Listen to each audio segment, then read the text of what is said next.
I think not enough attention was being paid to grassroots activity and grassroots movements. It's so important that you mobilize, identify women from the villages, remote communities, and give them an opportunity to acquire a skill so that they could be independent. This is my first and the most important message, that if you want to develop communities, if you want to develop women, if you want to make them mature and be members of their own society, it's important that you give them a skill and give them attention and give them the opportunity, the work, the markets. These are some things which we need to address much more carefully and much more urgently today. We're not doing enough of that. It's not enough to talk about policy. It's not enough to talk about infrastructure.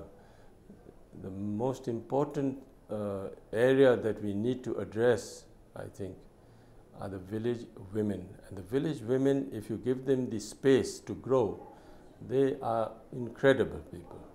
But don't think that they don't know.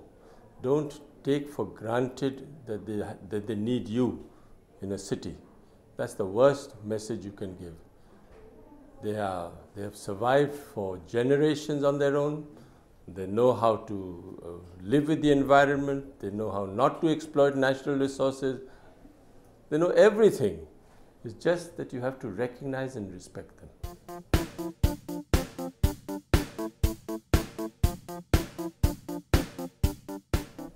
The Barefoot College,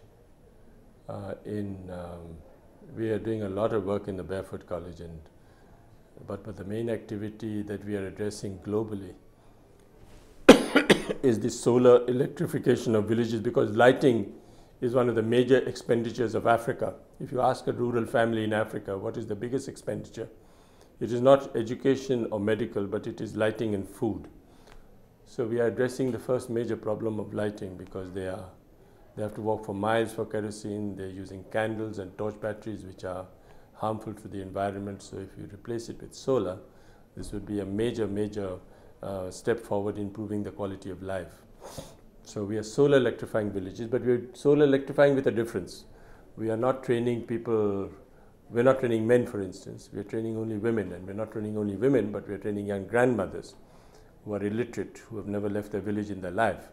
And we take them all the way to India, and in 6 months, using sign language, not the written or spoken word, we train them to be solar engineers, and they come back and solar electrify their own village, which is the first and extraordinary thing that they do. If you don't take a solar engineer, there's no... Today, these 300-400 grandmothers are the only solar engineers of Africa, of the whole continent of Africa. I've been to 29 countries in Africa, and I've not seen one man who's lived in a village who's a solar engineer. So we are investing in the wrong people. We shouldn't invest in men, we should invest in women.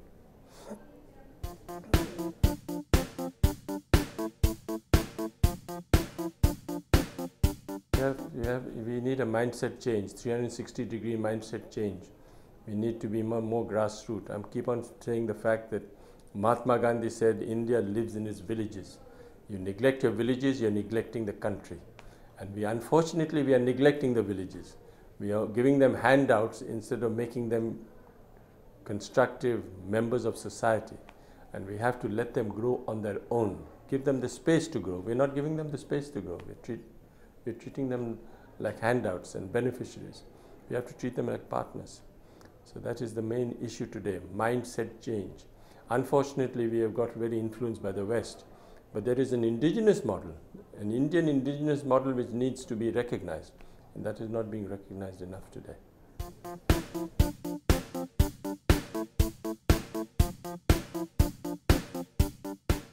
You have a very powerful messages. Train grandmothers everywhere, bring light to villages, improve the quality of life, reverse migration. The moment you improve the quality of life by solar electrifying villages, you find people coming back from cities back to the villages because there's prospect of business, entrepreneurship. Lots of things can happen. But first, focus, prioritize on the right activity. And today I think it is lighting, then it is food, then it is medical, and then it is education. These are the 4 areas of expenditure of the rural women in Africa. And we need to address them with much more urgency.